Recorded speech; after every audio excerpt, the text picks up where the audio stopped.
الشيطان الرجيم سورة 32 verset à partir du verset 16 تتجافى جنوبهم عن المضاجع يدعون ربهم خوفا وطمعا ومما رزقناهم ينفقون فلا تعلم نفس ما أخفي لهم من قرة أعين جزاء بما كانوا يعملون أفمن كان مؤمنا كمن كان فاسقا لا يستوون أما الذين آمنوا وعملوا الصالحات فلهم جنات المأوى نزلا بما كانوا يعملون وأما الذين فسقوا فمأواهم النار كلما أرادوا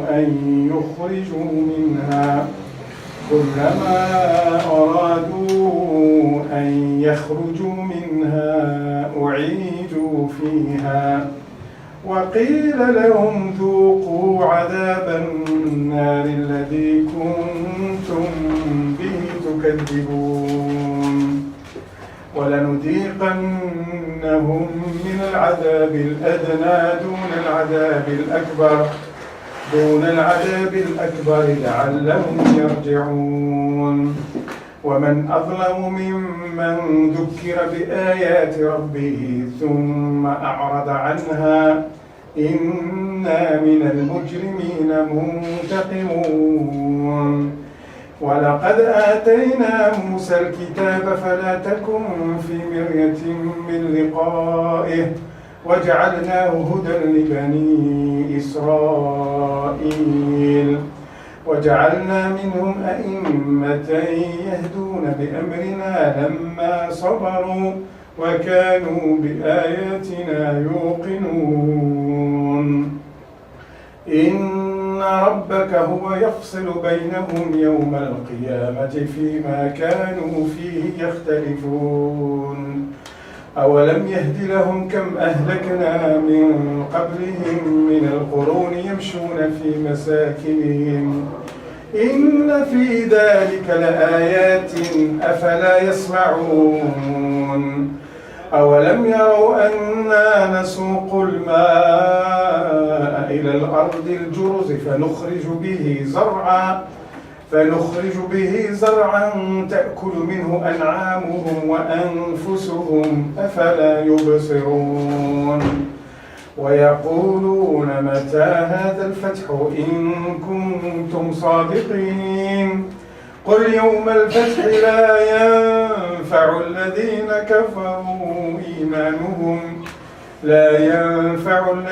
كفروا إيمانهم ولا هم ينظرون فأعرض عنهم وانتظر إنهم منتظرون.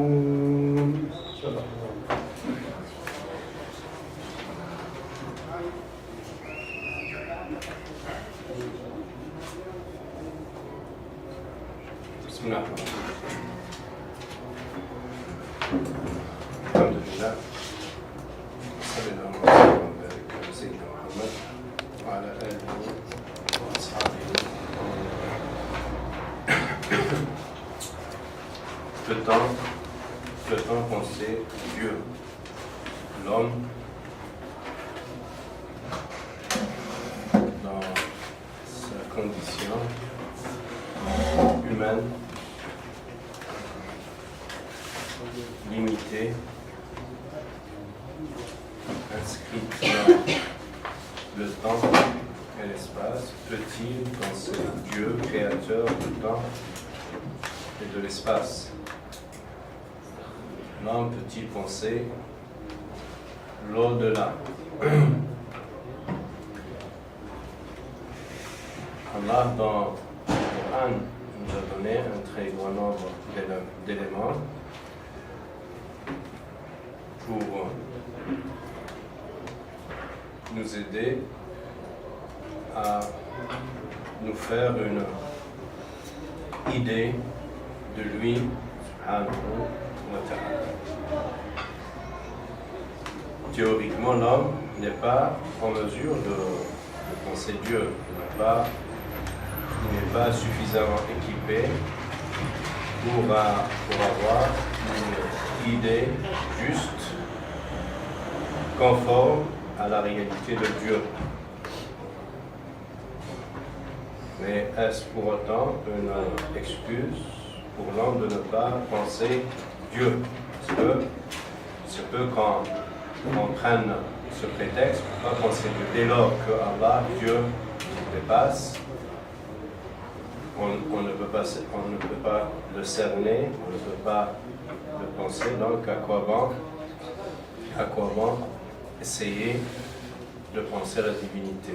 Pourquoi tu dis penser? Trouve un autre mot, je n'ai pas compris le mot penser. Penser? Imaginer? Réfléchir sur la thématique de Dieu. Méditer. Tu nous demandes de méditer, s'il te plaît. Méditer? Oui, c'est méditer, penser? Méditer Dieu? Oui. Mais méditer quoi en Dieu? Méditer la création de Dieu. Ah, ça c'est autre chose. Ah, d'accord, méditer la création, méditer Dieu, c'est différent. Oui. Moi, je parle de l'être suprême. Ah, Je parle penser, de l'être divin. le matérialiser. C'est ça, penser Dieu. Non? Là, si tu dis ça, tu clôtures le débat. D'une certaine manière, c'est le matérialiser, non? D'une certaine manière, excusez-moi, si je peux me permettre de prendre la parole. Avec tout ce qu'il a créé, on va se référer à tout ce qui est matériel et concret, non? Voilà, pour l'utiliser comme élément indicateur de l'être suprême. Donc, à travers la créature, on essaie d'avoir un petit ordre d'idée de Dieu. Voilà, ça c'est une manière justement que Dieu nous a proposé dans le Coran pour un chemin à prospecter, à investir. Moi, je parle de la divinité, de l'être de Dieu, c'est pas la quiddité de Dieu, l'essence, la quintessence de Dieu. J'ai dit que l'homme est sous-équipé pour penser l'être suprême. Il est dépourvu, il est démuni, parce que son cerveau à lui a été formaté dans des conditions physiques. Donc il ne peut penser autrement que par un début, une fin, une chronologie, pas des temps passé, présent, futur, futur proche, futur lointain. Et Dieu, tous ces éléments-là ne concernent pas Dieu, parce que c'est lui qui a créé l'espace, le mouvement de l'espace, et donc le temps, parce que le temps c'est le produit généré par le mouvement de la Terre, Les astres. des astres.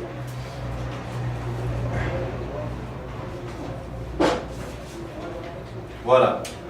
Donc, le fait de ne pas pouvoir penser Dieu, l'être de Dieu, ne doit pas nous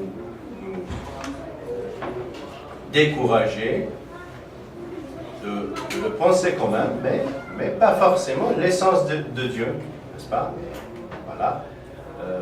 Au moins, essayer de mesurer notre faiblesse, les limites de nos capacités, c'est déjà un grand pas dans la pensée de la divinité. Parce que le fait de ne pas pouvoir penser Dieu ne doit pas, comme je disais tout à l'heure, constituer une excuse pour l'homme de fuir la divinité sous prétexte que je ne peux pas penser Dieu, je le fuis, je n'en parle pas, disait un théologien chrétien, Bossuet je pense. Mieux vaut bégayer des choses sur Dieu que de ne point parler. Mieux vaut dire des choses même, combien même insatisfaisantes, parce qu'on ne dira jamais, lorsqu'on parle de Dieu, des propos à la hauteur, à la mesure, de la grandeur, de la splendeur de Dieu, mais mieux vaut, n'est-ce pas, bouger sa langue, avoir le souvenir de Dieu, c'est toujours être en contact, en relation, en rapport avec le divin, que sous prétexte de ne pas pouvoir traiter la divinité, on passe à côté, on s'en prive. Voilà la première idée. Si vous voulez qu'on suive le cours sur le mode de questions-réponses, marhaba. C'est pour que ça soit plus clair. Plus clair. Mais moi, je reconnais que c'est très dense. Ouais.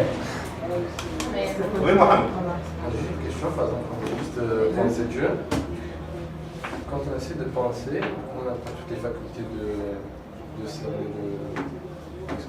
en pensant, si on fait des erreurs, est-ce que c'est grave? Excusez-moi, on n'entend pas très bien, enfant. J'ai dit si on pense Dieu, est-ce que ça, si on fait des erreurs sur ce thème-là, est-ce que c'est grave? Est-ce qu'on n'a pas toutes les facultés nécessaires pour déterminer?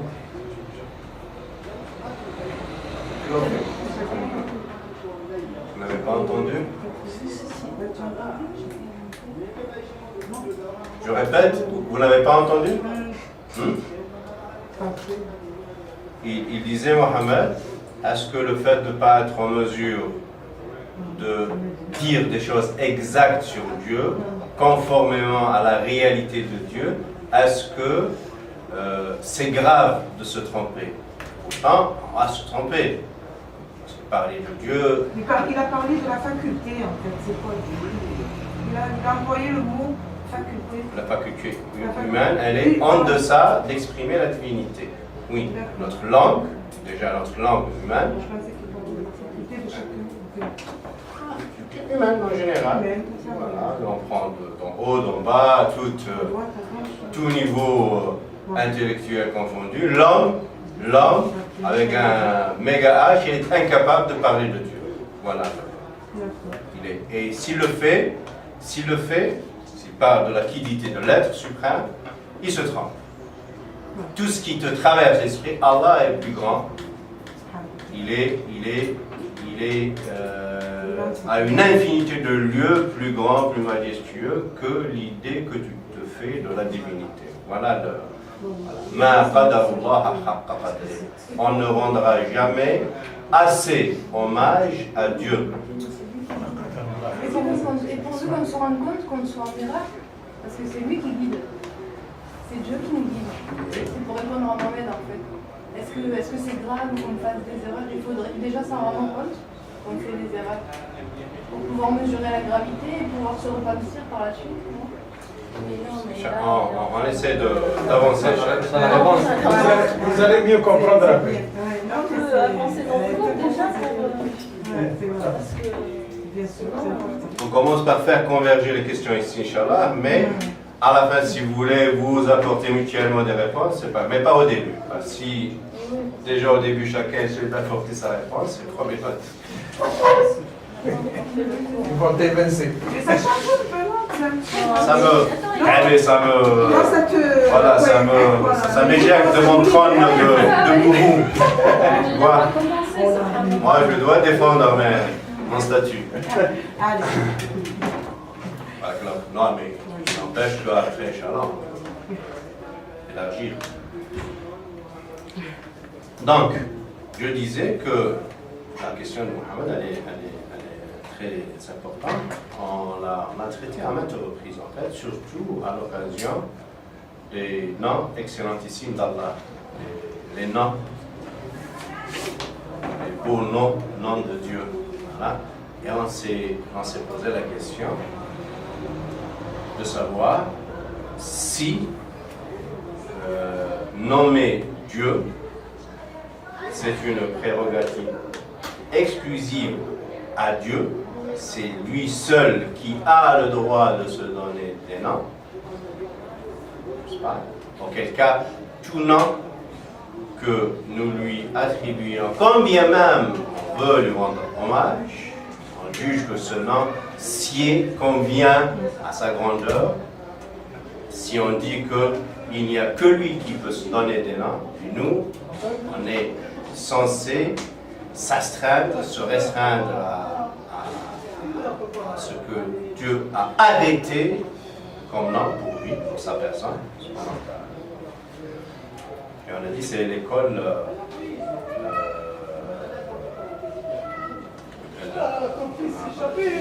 التوقيفية أو توفيقية. التوقيفية la liste elle est arrêtée par Dieu. Arrêtée par Dieu. Tawqif. N'est-ce pas? A listé ses noms et il a fermé la liste. N'est-ce pas? Et même le reste des noms qui lui appartiennent, il n'y a que lui qui peut se les attribuer. Il n'a pas donné aux hommes n'est-ce pas? De lui donner des noms. Donc, quand on parle de noms, on parle de qualité, d'attributs. Compris? Non, des noms pour Dieu, ce sont des indicateurs de qualité réelle. Moi, je peux m'appeler Salim, mais dans la réalité, je ne suis pas Salim, je ne suis pas saint, je ne suis pas... Mais Dieu, quand on lui attribue un nom, le nom doit être conforme à sa réalité, à son attribut, n'est-ce pas? Voilà, c'est très important. Et comme il n'y a que lui qui se connaît lui-même, qui connaît sa réalité, il n'y a que lui qui peut se donner des noms compatibles, cohérents, avec sa grandeur et sa majesté, et sa splendeur et sa beauté divine. N'est-ce pas? Voilà. Ça, c'est une école, Tawqif, arrêtée, l'école des noms arrêtés. Et Al-Tawfiq, c'est la même graphie à quelques points diacritiques près. Tawqif, Tawfiq en arabe, il n'y a que les points qui changent, mais sinon la graphie elle est la même. Tawfiq, c'est des noms conventionnels. C'est à l'homme, n'est-ce pas, de juger qu'un tel nom, qu'un tel attribut convient à l'être suprême pour se permettre de le lui proposer. Dans le dialecte, tu lui dis Sahih, tu dis Sahih Rabbi. Donc Sahih, c'est le fort, voilà, c'est un dialecte. Tu lui dis le mlih, tu es beau, tu dis le mlih Rabbi. C'est Allah, tu vois. Le mlih, Allah, on peut dire Jamil, pas mlih. Mlih, c'est très humain. Tu vois. Donc, dans le dialecte, c'est comme si on a opté pour la deuxième école, n'est-ce pas? On attribue à Dieu tous les noms, tous les attributs que nous jugeons compatibles avec la grandeur de Dieu, exalté soit-il. Et dans les écoles d'Ahl Sunnah, majoritairement, ils ont opté pour la deuxième école. On trouve plein de noms qui ne figurent nulle part, ni dans le Coran, ni dans la Sainte Écriture coranique, ni dans la Sunna, mais on les trouve, ces théologiens, les attribuer à Dieu, parce qu'ils ont jugé que ces noms-là, parce que par exemple Al-Qadim, on le connu pas, Al-Baqi, plein de Al-Azali, plein de noms comme ça. Qadim, c'est l'ancien, primordial, voilà, l'antérieur. Alors que dans le Coran, il y a son équivalent coranique et que Dieu même se l'est attribué à lui-même, Al-Awwal, le premier. C'est pas? Voilà. Et les hommes ont jugé qu'ils avaient le droit d'en rajouter combien même. À cette réalité, Allah a donné un nom, n'est-ce pas? Pour dire l'antériorité de Dieu. C'est-à-dire, quoi que tu recules en arrière, il y a Dieu. C'est la première cause de toutes les réalités. Voilà, la primauté de Dieu. Mais, on s'est autorisé d'en rajouter, comme je viens de dire, al-Qadim, al-Baqi, Baqi c'est l'éternel, n'est-ce pas? Pourtant dans le Coran, il n'y a pas le Baqi, il y a al-Akhir, ou al-Awwalu, ou al-Akhir, n'est-ce pas? L'ultime. Voilà, après que tout ce sera anéanti, réduit à néant, il ne restera que Allah.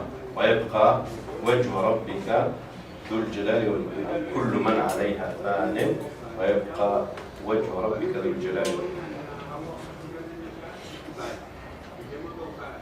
Voilà, pour dire à Mohamed, il y a ces deux écoles. Moi, je suis plutôt tout près. Je ne peux pas être conforme à 100% à la première école, qui stipule qu'on ne peut attribuer à Dieu, on ne peut parler de Dieu que dans le langage proposé par Dieu. N'est-ce pas? Voilà. Donc, moi, je préfère ça. Je préfère une préférence.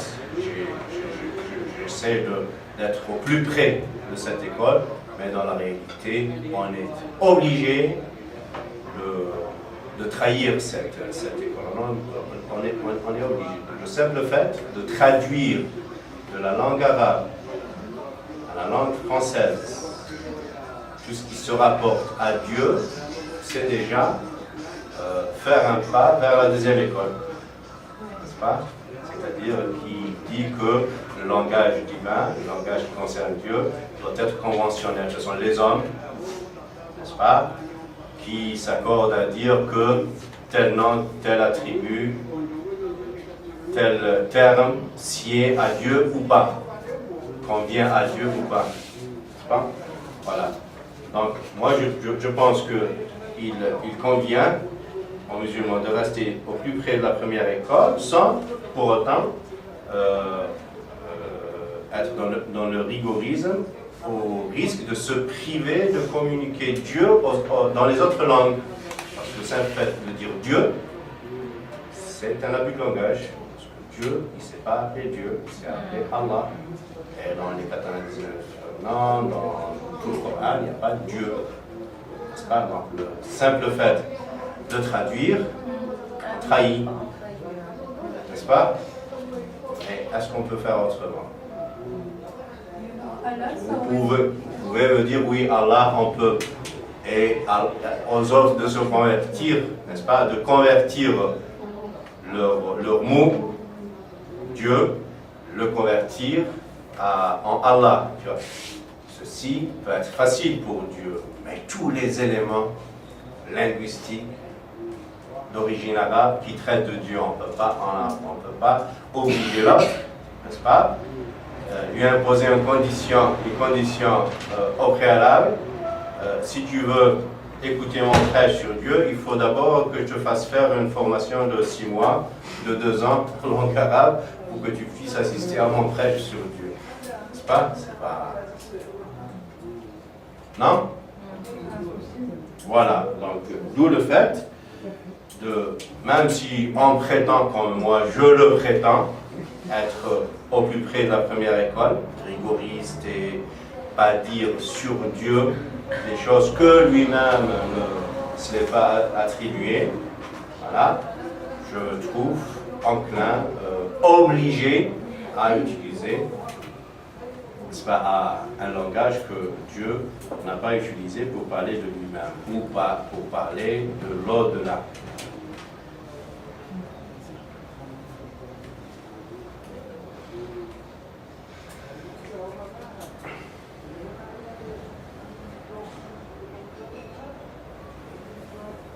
Il y a des versets, il y a plein de versets qui ont parlé de Dieu. Je parle de l'être de Dieu. Parce que l'autre dimension, on en a parlé, on y reviendra, Inch'Allah. C'est-à-dire connaître Dieu à travers ses œuvres, n'est-ce pas? Connaître l'artisan à l'aune de son ouvrage, n'est-ce pas? Connaître Dieu à la mesure de tout ce qu'il a créé, n'est-ce pas? Ça, c'est, si vous voulez, c'est le chemin normal et c'est l'invitation qui nous est faite très fréquemment dans le Coran. Vous invitez à méditer, à pérégriner, n'est-ce pas, à rester en état d'éveil, vigilance, essayer de saisir tous ces éléments, n'est-ce pas, en nous-mêmes, autour de nous-mêmes, qui nous rappellent Dieu, le créateur, l'être suprême. Alors, moi je parle des éléments dans le Coran qui ont parlé de l'être de Dieu, tel que Ar-Rahmanu al-Arsh istawa, le tout miséricordieux, Allah, qui sur le trône s'est établi. Voilà. Donc tout ça, dans beaucoup de versets coraniques, on trouve aussi des versets coraniques qui nous disent que Allah il est dans le ciel, n'est-ce pas? On trouve des versets qui nous parlent de la main d'Allah, hein, la main de Dieu est au-dessus de leurs mains. Yadullahi fawqa aydihim. N'est-ce pas? Donc ça parle de main. Et justement, ces éléments coraniques qui ont traité de la divinité, de l'être suprême, ont fait l'objet d'une grande littérature théologique. Et l'on a vu plusieurs écoles émerger dans deux grandes les écoles déviationnistes qui ont utilisé par exemple la notion de main, la notion de s'établir sur le trône pour attribuer à Dieu un physique, n'est-ce pas, pour verser dans l'anthropomorphisme le plus abject. Je ne parle pas de ça, moi je parle des deux écoles intellectuellement, islamiquement admises. N'est-ce pas? Voilà. Il y a deux grandes écoles. Donc il y a une école qui est réputée pour être celle des salafs. Les salafs, c'est-à-dire les aïeux, les premiers maîtres de l'islam. Ceux qui doivent nous servir de guide, d'exemple, de modèle. Voilà. Et il y a la méthode des khalaf.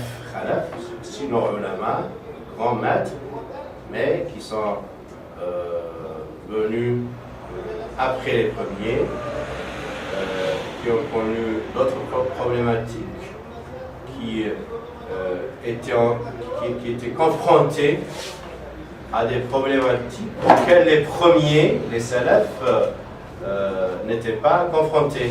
Donc ils étaient obligés de raffiner, de polisser leurs armes intellectuelles, n'est-ce pas, pour mieux contrer et plus efficacement ces idéologies et ces idées erronées sur Allah. Voilà.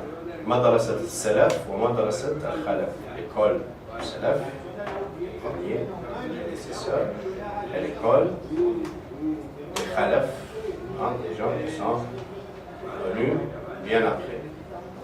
C'est pas bien après, au 3e siècle, on va dire, après l'islam. Donc les premiers, leur approche, elle était très candide, très naïve, n'est-ce pas? Quand je dis naïve, pas forcément bête. Non, naïve, elle est intelligente, elle était conforme à la candeur, à la naïveté du bédouin, le premier qui était destinataire du texte coranique. Le premier arabe qui était destinataire du Coran, pas un philosophe,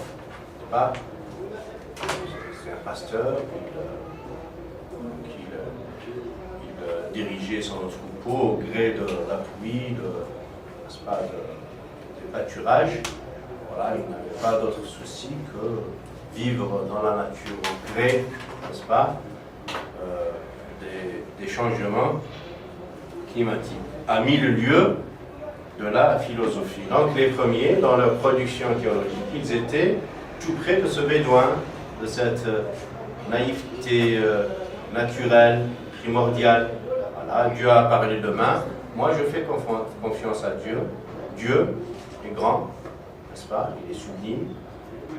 Il n'est pas comme nous. Il nous a créés. Il n'est pas sujet aux mêmes règles que nous.